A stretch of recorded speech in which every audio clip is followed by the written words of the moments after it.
Hai, jumpa lagi dengan saya Mahmud Samuri, pejuang kompetensi yang ingin selalu berbagi untuk Anda, para praktisi sumber daya manusia Indonesia, untuk memajukan sumber daya manusia Indonesia. Kali ini saya ingin sharing dengan Anda, kepada Anda semua tentang alur dan proses uji kompetensi yang dilakukan untuk profesi manajemen sumber daya manusia.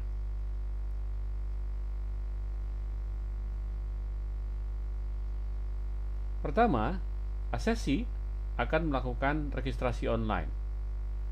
Registrasi online ini, asesi akan menggunakan fasilitas yang disediakan oleh LSP MSDM Indonesia, yaitu dengan melakukannya secara online dengan membuka website LSP MSDM Indonesia di lspmsdmi.org.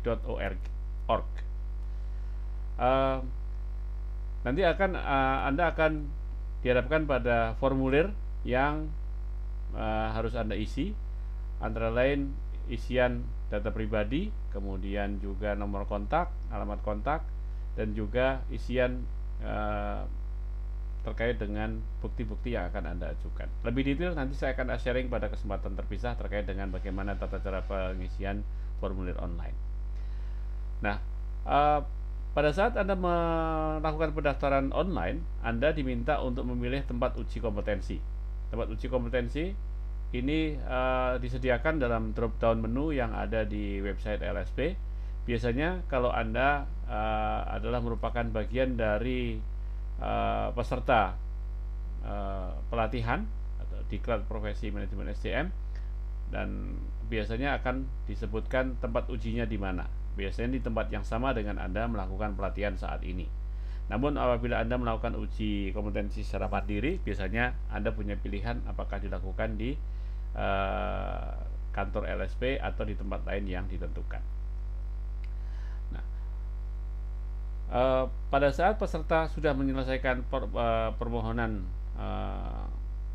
sertifikasi, LSP akan menunjuk asesor yang akan ditugaskan untuk melakukan uji kompetensi kepada Anda, dan kepada Anda nanti akan diinformasikan siapa nama dan nomor kontak asesor yang akan ditugaskan untuk melakukan uji kompetensi kepada Anda. Pada saat Anda sudah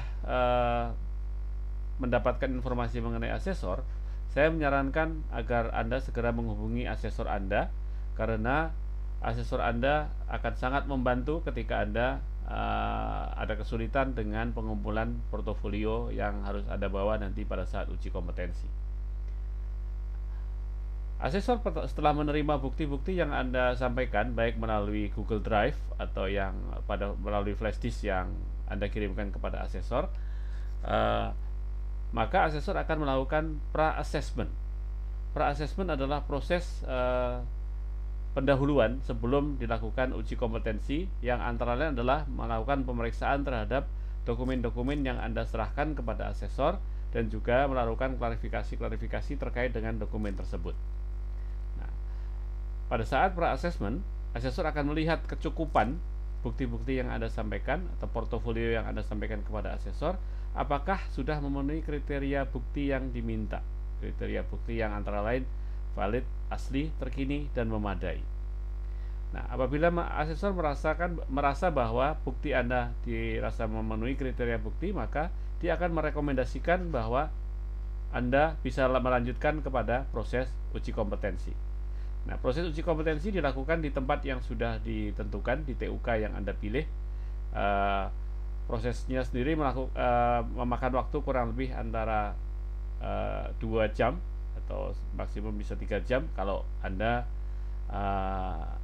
asesor Anda melakukan uji dengan menggunakan metode yang perlu waktu lebih lama, misalnya dengan metode demonstrasi atau tes lisan atau tes tertulis. Nah, asesor dalam melakukan uji kompetensi, dia juga dibekali dengan non-disclosure agreement atau confidentiality agreement, di mana Anda nanti akan membukakan dokumen Anda kepada asesor, dan asesor akan berjanji bahwa dokumen tersebut hanya diperuntukkan untuk proses assessment saja, bukan untuk kepentingan lain. Nah, pada saat assessment dilakukan, biasanya akan menggunakan metode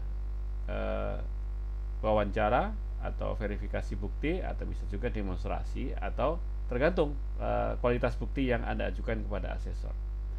Nah, di akhir proses uji kompetensi, asesor akan meringkas semua catatan-catatan yang diperoleh selama proses wawancara dan verifikasi bukti atau dari hasil observasi, yang akhirnya sampai pada kesimpulan apakah Anda direkomendasikan kompeten atau belum kompeten. Nah,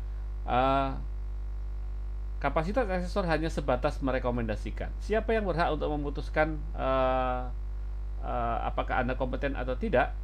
Dari laporan asesmen yang disampaikan oleh asesor, maka LSP akan melibatkan komite teknis yang tugasnya adalah mereview kecukupan dari bukti yang Anda sampaikan, mereview catatan-catatan dan proses uji yang sudah dilakukan, serta catatan-catatan yang sudah diambil oleh asesor untuk memastikan bahwa rekomendasi asesor sesuai atau tidak sesuai.